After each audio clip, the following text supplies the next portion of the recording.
আব্বা জান, আমার ভাইজানেরা, ও জওয়ানেরা, যুবকেরা, মনে রাখুন, আমি শুরুতে সূরা হাসর 28 পারা সূরা হাসরের 18 নম্বর আয়াতটি পড়েছি। মহান আল্লাহ শুরুতে ঈমানদারদেরকে ডাক দিয়ে বললেন, ইয়া আইয়ুহাল্লাযীনা আমানু, ও পৃথিবীর ঈমানওয়ালার দল। অন্য কোথাও মহান আল্লাহ ইয়া আইয়ুহান নাস শব্দ ব্যবহার করেছেন। তার মানে সেখানে শুধু ঈমানদারদের নয়, সারা পৃথিবীর মানুষ দিগকে আল্লাহ ডাক দিয়েছেন। ও আল্লাহর বান্দা, মনে রাখুন, কিন্তু সূরা হাসরের এই 18 নম্বর আয়াতে আল্লাহ শুধুমাত্র ঈমানদার দিগকে ডেকে বললেন, ও আমার ঈমানওয়ালা সম্প্রদায়, ইয়া আইয়ুহাল্লাযীনা আমানু, ও ঈমানওয়ালা সম্প্রদায়, মনে রাখো, আমি আল্লাহ বলছি, ইত্তাকুল্লাহ, তোমরা আমি আল্লাহ, আমাকে তোমরা ভয় করো। ভয় করতে হবে কার? আল্লাহ। আল্লাহ ছাড়া দ্বিতীয় কোনো পার্সন আছে যার ভয় করতে হবে?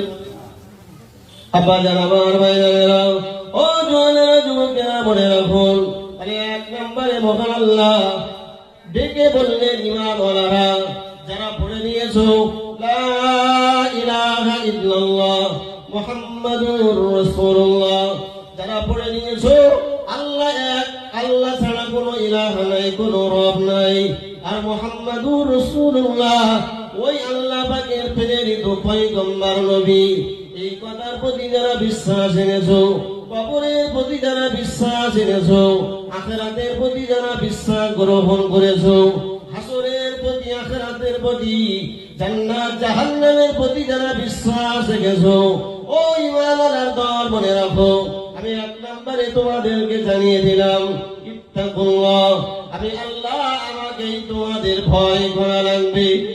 আজকে যদি সমাজ জীবনে দেখতে পাওয়া যায়, রবের ভয় আমরা কে কটা মানুষ অন্তরে রাখতে পেরেছি? দেশ জুড়ে ঘোষণা চাই না হলো এসআইআর হবে, যাদের 2002 সালের ভোটার লিস্টে বাপের নাম থাকবে না, পরিবারের এসওয়াইজের কারণ নাম থাকবে না, এই ঘোষণা শোনা মাত্র এসওয়াইজের মুসলমান যাদের নাম নাই, তাদের ব্যতিব্যস্ততা বেড়েছে না কমেছে? ইভেন যাদের বাপ মার 2002 সালের ভোটার লিস্টে নাম আছে, তাদের কাগজপত্র সবগুলো ওকে, এরপরেও তাদের ব্যতিব্যস্ততা বেড়ে আছে। কি জানি 2025 সালের ভোটার লিস্টে নাম ওঠে না। যদি ভোটার লিস্টে নাম না থাকে বা আছে, ফর্ম ফিল আপ করে জমা দিয়েছি, নাম উঠলো না, কি হবে? বড় জোর নেই, বাংলাদেশে পাঠিয়ে দিলে তার থেকে বেশি কিছু হবে? কারণ দুনিয়া তো অস্থায়ী, দুনিয়া তো একদিন ধ্বংস হবে, হবে না? হবে না? কথা বলা হচ্ছে তো নাকি? তাহলে দুনিয়া অস্থায়ী, আজ না হলে কাল আজরাইলের সঙ্গে আপনার সাক্ষাৎ হবে, এ দুনিয়ার সবকিছু রেখে বিদায় দিতে হবে।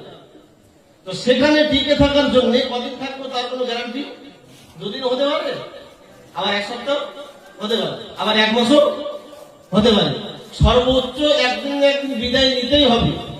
তো সেখানে নাগরিকত্ব টিকিয়ে রাখার জন্য যদি আমাদের এত ব্যতিব্যস্ততা, এত ছোটাছুটি, এত চেতনা, তাহলে রব বললেন আমাকে ভয় করো, কারণ যে জায়গাটা অস্থায়ী আখিরাত, সেই জায়গায় আমি একমাত্র তোমাদেরকে বাঁচানেওয়ালা, আমি ছাড়া দোসরা কেউ তোমাদের জন্য বাঁচানেওয়ালা নেই। তাহলে সেই রবের ভয় করার দরকার আছে না? আব্বা জান, আমার ভাইজানেরা, ও জওয়ানেরা, যুবকেরা, মনে রাখুন, বিস্তার করে বলার আমি সময় পাবো না।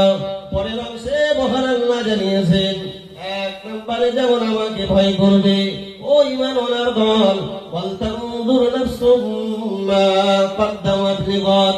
পরের অংশে মহান আল্লাহ জানিয়েছেন, ও ঈমানওয়ালা সম্প্রদায়, মনে রাখো, আমি আল্লাহ বলছি, ওয়ালতানজুর নাফসুম মা কদ্দামাত লিগাদ। প্রত্যেকটা নারী পুরুষ যেন ভেবে দেখে আগামীকালের জন্য সে কি প্রস্তুত করেছে। এখানে আগামীকাল বলতে আখিরাতের জন্য, বা কোন কোন মুফাসসির এটার মানে নিয়েছেন কিয়ামত, কারণ কিয়ামতের ময়দানে আমাদেরকে একদিন উঠতে হবে। ও আল্লাহর বান্দা, মনে রাখুন, আল্লাহ বললেন কিয়ামতের জন্য আখিরাতের জন্য কি তুমি সঞ্চয় করেছো এটা যেন